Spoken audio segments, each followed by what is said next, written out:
Do you ever want to dive deeper into the Bible, but you just don't know where to begin? Or struggle to feel like you even have the time? When you read the Bible, do you get frustrated because you know there's so much more in there, you just have no clue how to get it out? Or maybe you want to know the Bible better, and you're looking for any resource to help. Then this is the podcast for you. Welcome to the Context and Color of the Bible podcast. We're sisters. I'm Veronica. I'm Erika. And we both love to study the Bible, and we love to help others understand it better. When it comes to our own understanding of Scripture, we found that in bringing... Oh, come on. You are like almost I done. know, seriously? All right, we'll keep going. When it comes to our own study of Scripture, we have found that in bringing back the context of Scripture, it adds so much to our understanding. It actually adds color to the black and white pages of the text. 2 weeks in a row. What screwed you up? I said when it comes to our own understanding. What's wrong with that? It's not where understanding is supposed to be at the end of the sentence. Oh, big deal. Flex a little. Oh, I can't. Oh, seriously? Firstborn, sorry. Look who you're talking Sorry. to. There's no flexing. I never go with what it I don't either, but that sentence always messes me up, so I try to follow it. Should we change that sentence? No, it's a really good sentence. Huh. She's reading it right now. Hey, this is live. And uncut. That's right. Welcome. Because you know what? We need a little joy and laughter. That's right. We talked last week about joy and laughter. Mm-hmm. And it is a crazy time of the year. Yes. As the different holidays are coming and different functions and school functions and work functions. And family functions. And family gatherings. So we're bringing a little light and laughter into your day. That's right. Because in America, at least, Thanksgiving is this week. Mm-hmm. So we're talking about Christmas. Why not? I know. Because for those of you who get your tree out early, celebrate, start setting up early, I don't do that. I think each holiday needs its own time and space. Oh, yeah. Yes. So you don't get Christmas out till after Thanksgiving. So will you decorate on Saturday or Friday? No, Kylie's house sitting on Saturday. Oh. So we'll have to do it on Friday. Oh, that's not bad. No. That still gives Thursday. I know. So Thursday, not that you're going to be around, but Thursday my house will be decorated for fall and Thanksgiving. And then that'll all come down Friday. I once decorated early because we were having a get-together at our house. And so I wanted it to be nice and festive. And I thought Christmas was the only festive decorating I knew. And it felt way too long. Yes. It drove me crazy by the end. Yes. I was like, oh my word, I need these decorations gone. Yeah. So then you're the person who gets it down. As soon as the presents are wrapped, all the Christmas decorations are down. No, because now it's always like, oh, it's done. I know. But truthfully, we're not here to talk about Santa Claus and presents. Nope. We're here to talk about the real reason. Nice switch. Thanks. That was good. Behind Christmas. And so you've probably heard bits and pieces of this on our podcast over the years. But as always, when Erika reteaches something, I always go, ooh, you said that differently. You broke it down differently. So even if you've heard from 4 years ago, our painting a realistic, please don't go back and listen. Yeah, just don't. We've gotten better. Our technology, our microphones have gotten better. Yeah. So we're bringing it to you today in an updated 4-part series. Woohoo. So for the next 4 weeks, we will be talking about Christmas. It should get us all in the mood. Yeah. I would think. Yeah. Go for it, Erin. First of all, I do want to open up and say I have nativity sets. I need our listeners to understand we have numerous nativity sets. I grew up with them. I love them. Mm-hmm. They are great. Get them out at Christmas. Let your kids play with them. Use them. Because we're going to destroy our perfect little Christmas nativity set. Yes. Not really destroy it, but we do have to shift some things around. So first of all, that donkey, Heather. Yeah, that's right. So we are going to start, but actually our story doesn't start in Bethlehem. Our story starts in Nazareth. Mm-hmm. Nazareth is in Galilee. If you think of the land of Israel as like long and thin, Galilee is in the north, Judah's in the south. Okay. So we're up north in Galilee.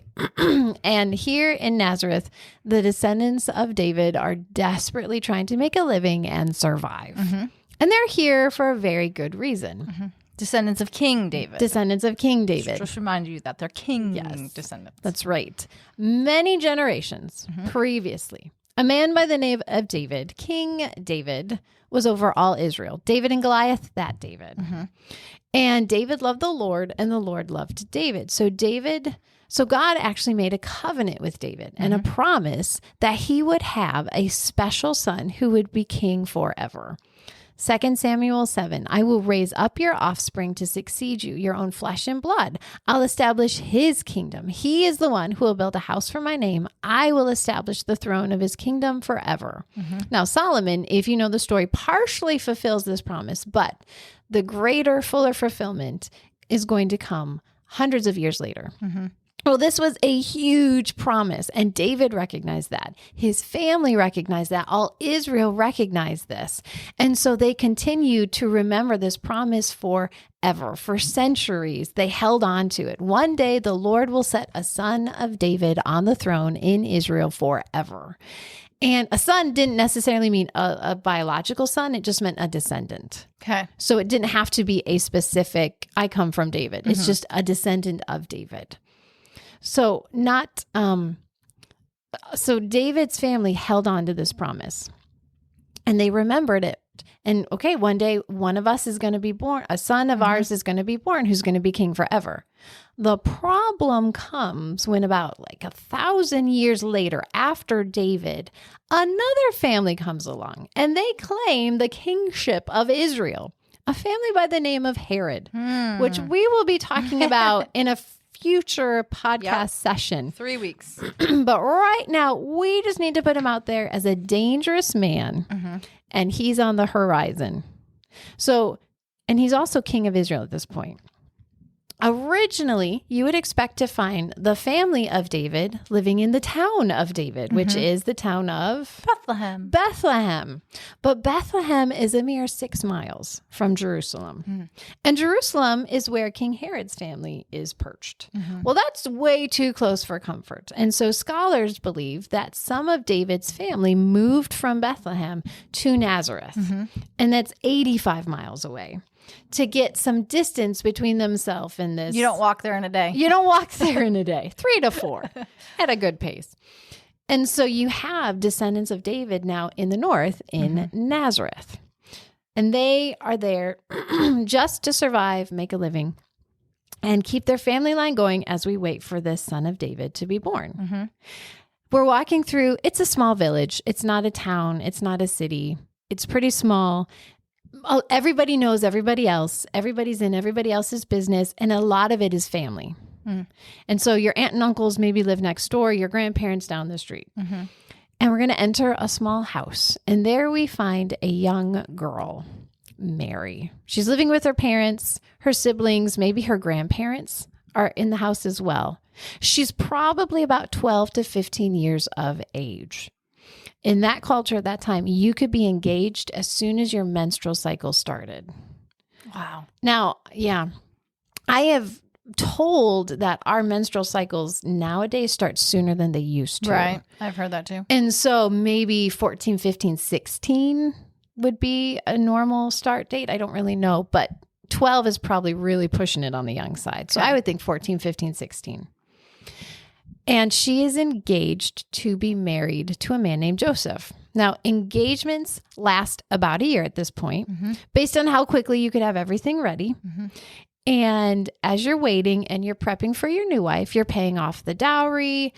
And in the eyes of the law and in the eyes of culture, you are married. The moment you accept, boom, that's it. So if your fiance dies while you're engaged, you are considered a widow or widower. The only difference between the engagement and the marriage is that you're not living together, so you're not having sex. But in every other way, shape, or form, you are married. Now, an angel comes to Mary, and they have this conversation, and she agrees to have a baby. And she agrees? Yeah. Or she was told. Yeah, she says, I am the Lord's servant. Okay. So I think she did agree.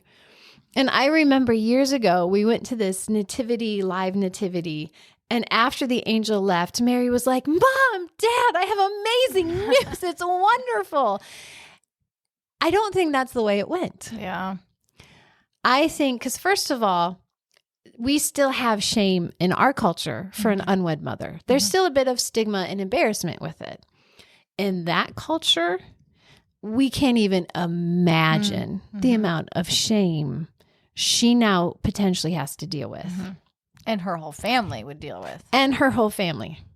Because number one, everybody knows you're engaged. So therefore, you're not having sex. So a pregnancy means you had sex with somebody. And how do you defend yourself if you're married? Because honestly, Veronica, if somebody came to you and said, I want you to know I'm pregnant, but I also want you to know I didn't have sex. Yeah, not happening. Yeah. I mean, no, it doesn't go together. Right. Sweetheart, it happened once. It's not happening again. Exactly. But at this point, it hasn't even happened yet. So you can't even tell people. I mean, you can, but who's going to honestly believe you? Right. Come on, Mary, just admit it. Who did you sleep with?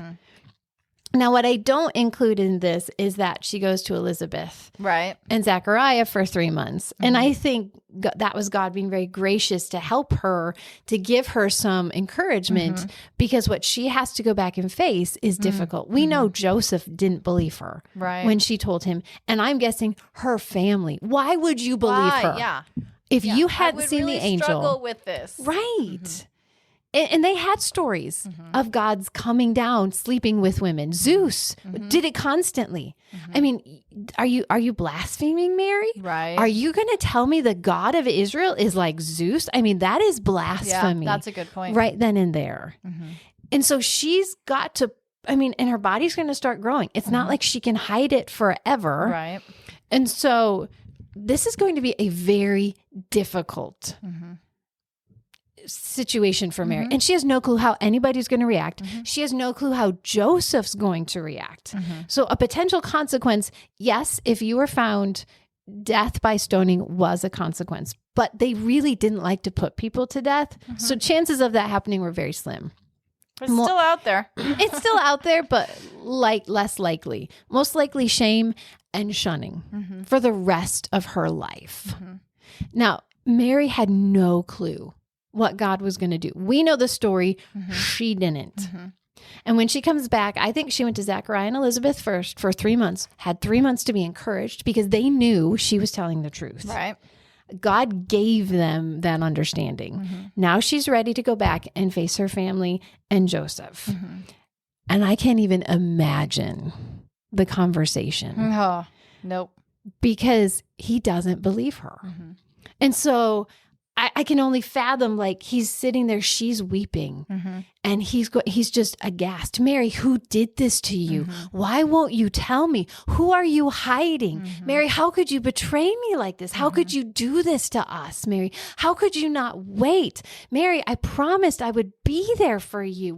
Why would you do this?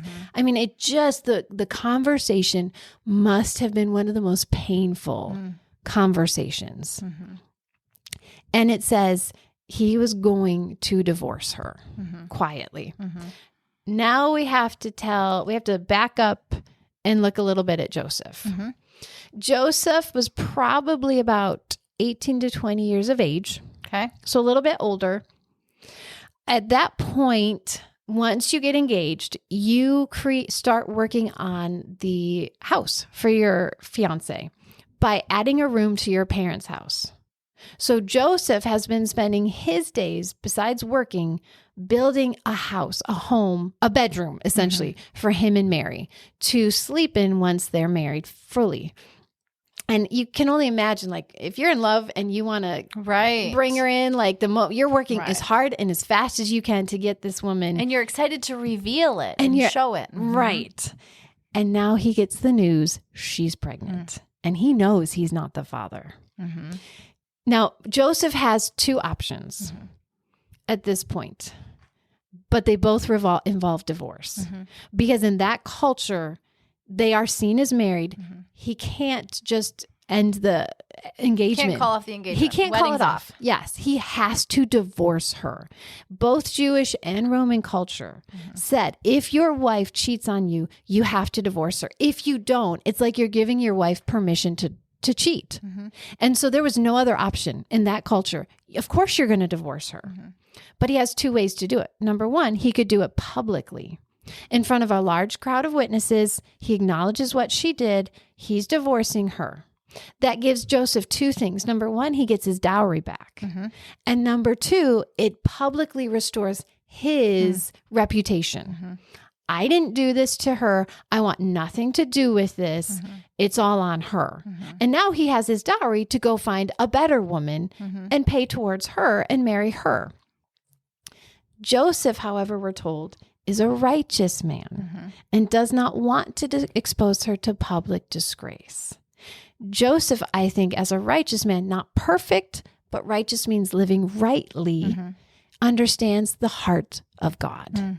And he wants to show her mercy and grace. And I think he truly does care for Mary. And he does. I think it breaks his heart.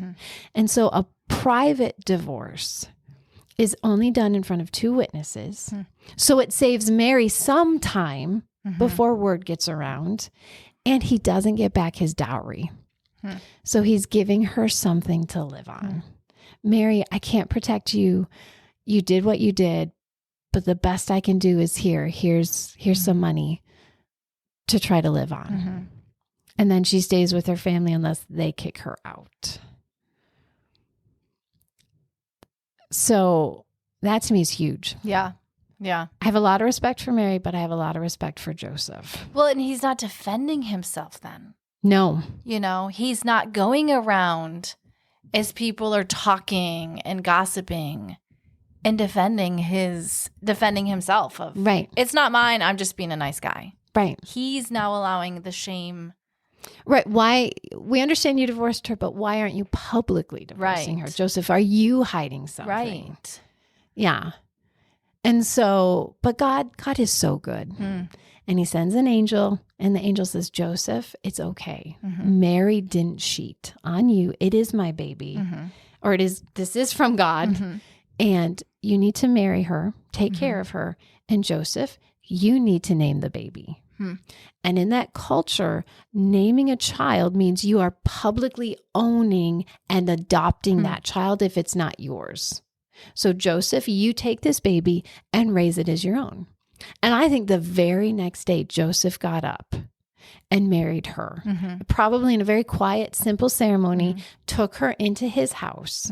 And when the baby's born, he does he does name the baby Jesus or Yeshua in the Hebrew. But by marrying her, Joseph is now participating in the shame because now it is going to look to everyone that is your baby Joseph. You guys did play around and you're trying to cover up your sin by marrying her a quick quickly. wedding. Yes. And it also puts Joseph between Mary and the world because, okay, you want to mess with my wife. You want to accuse her. You have to come through me. She is now under his protection and he has to defend her and be there for her. And so now they get to raise this baby, this child together. As husband and wife, and the other children they are blessed with after. And so that's Mary and Joseph. I think there's a lot more pain and heartache at the beginning of the story than we often realize. But these are real people. It's a real situation, and it's a real God getting involved in a broken world. And you're going to have pain and heartache. It's such a broken world. But God is so good. He is so faithful. He provided what Mary needed. He provides the answer Joseph needs. And now he's put these two together who both are going to walk faithful rightly before him to raise his son. And they've already both shown the quality of themselves. So who better to choose? Right. Yeah, I think so. I think that's a good start for just kind of unpeeling some misconceptions we have around the story. We sanitize it. Yes. It's everything was wonderful and great, and isn't this wonderful? And it's like, yeah, maybe. Mary didn't have pain. Jesus didn't cry. It's like, I wish. Right. So as you're getting ready for Thanksgiving this week, right, you can think about that. Yeah. But don't forget, we would love for you to interact with us. Tell us some of the thoughts as Erika was talking about that you'd maybe hadn't heard before, or what you're going to do with all your nativity sets. Keep them and enjoy them. Yes.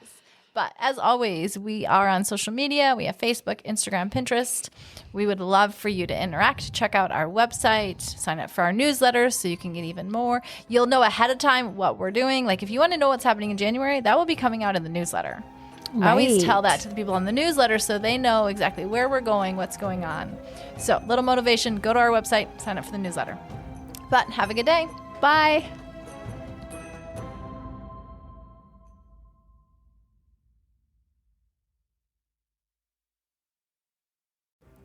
All right, Erika and I are jumping on at the end of this podcast because we don't know if you know how we've slowly been expanding what we do with the context and the color of the Bible. We obviously have a podcast because you're listening now, but we've both written 2 different workbooks or devotionals, and we thought this would be a good chance just between now and the end of the year to tell you about them in case you're interested. I have written 2 Bible studies for tweens and teens. Ideally, it's for hand it to your children and then look it over and talk about what they read in the Bible. I have one on Proverbs and then one on Leviticus because after doing my podcast on Leviticus, I'm like, everybody needs to study this book. And so ideally what I would like to see is parents have your tweens, answer the questions, fill them out, but then it allows for discussion. Let's get a little bit deeper. And especially if you've listened to the Leviticus podcast, you should be able to pull out what you've learned from that, what you've heard from that to help answer and guide your child into those questions. It could be a whole study for the family. Yeah, it could be. Or you could use it for like a Bible study. Yeah, and I've actually had adults go, can I do it too? I'm like, yeah, you can. I just have to market somebody. So I'm marketing teens and tweens because that's my jam. Right. And then Erika has 2 books. Right. The first one I did is a devotional, 50 days, and then just a short read, the Bible verse and a short read to encourage, challenge. And then the second thing I just finished is a word study where I pick 8 different words in the Hebrew. One, we go a little bit into the Greek as well, and just, I think, explode it with meaning. Yes. Explain what exactly does this word mean and how do we apply it to life today? And then I added a section on for further study where I give you Bible verses and questions to go through so you can wrestle with it. And you can do it as an individual. You can do it as a family. You can do it in a Bible study group. So I gave you plenty of options with it. It's just an 8-week study, or you could do it faster than 8 weeks. One of the comments I did see on your 50-day devotional was it's a meaty devotional. It's not a light. It's not a feel-good light. No. Good thought for the day. It's really got take some time to consider and ponder. I wrestled with stuff when I wrote these different devotionals. For 10 years, opened up our church service with a quick devotional, like a 5-minute devotional. And it was often taken from my own life experiences. And we went through some hard things in those 10 years. And so I share that, some of the experiences, some of what I learned about God through that time. Right. But as always, you can find all 4 of these books at our website. But ultimately, the website is going to take you to Amazon. Right. So if you're local, you can purchase directly from us. If you're not local, check out Amazon. Put our names in. Veronica Copenhaver, Erika Van Heidsma, and you should find a Leviticus, a Proverbs study, 50-day devotional, and Restoring Ancient Words is Erika's newest one. Yep. So, and now that Winnie's joined us, we're going to end this little promo. Bye-bye.